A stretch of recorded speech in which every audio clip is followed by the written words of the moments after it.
Hello बच्चों, चलिए प्रश्न पढ़ते हैं। प्रश्न दिया हुआ कि अनादर्श विलयन से क्या अभिप्राय है। तो सबसे पहले बात करें अगर इस प्रश्न में मुख्य अवधारणा की, तो देखो क्या होगी।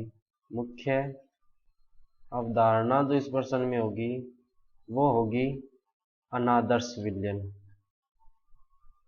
अनादर्श, देखो अनादर्श विलयन क्या होते हैं कि जिनके लिए वांट ऑफ गुणांक का मान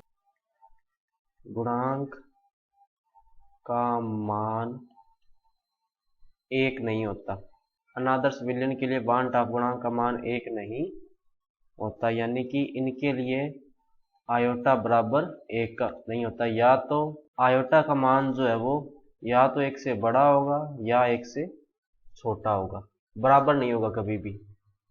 इसके अलावा अगर अपने बात करें तो अनादर्श विलयन क्या होते हैं कि इनके लिए जब दो अनादर्श विलयनों को मिलाया जाएगा तो उनके जो आयतनों का जो अंतर है वो कभी भी जीरो नहीं आएगा, यानी कि हमेशा उनके आयतनों में अंतर रहेगा थोड़ा बहुत। तीसरा जिसमें आता है वो आता है एंथैल्पी परिवर्तन। ये भी कभी भी जीरो नहीं आएगी, क्योंकि जैसे मान लो अपने पास दो अनादर्श विलयन थे ए और बी।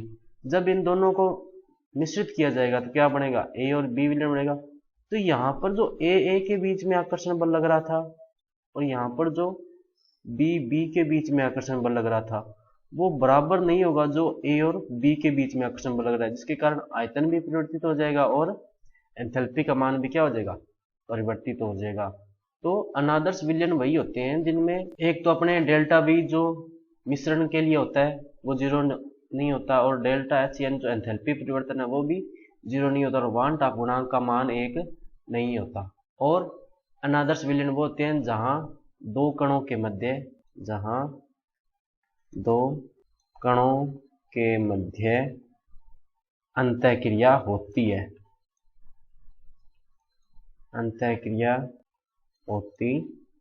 है। लेकिन जो आदर्श विलयन होते हैं उनमें दो कणों के मध्य कोई भी अंतःक्रिया नहीं प्रेक्षित होती। के अलावा जो अनादर्श विलयन की परिभाषा दी जा सकती है वो ये होती है कि वह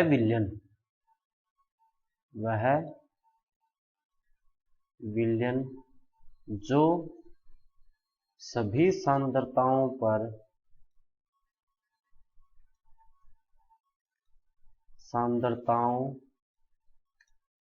पर राउल्ट के नियम का पालन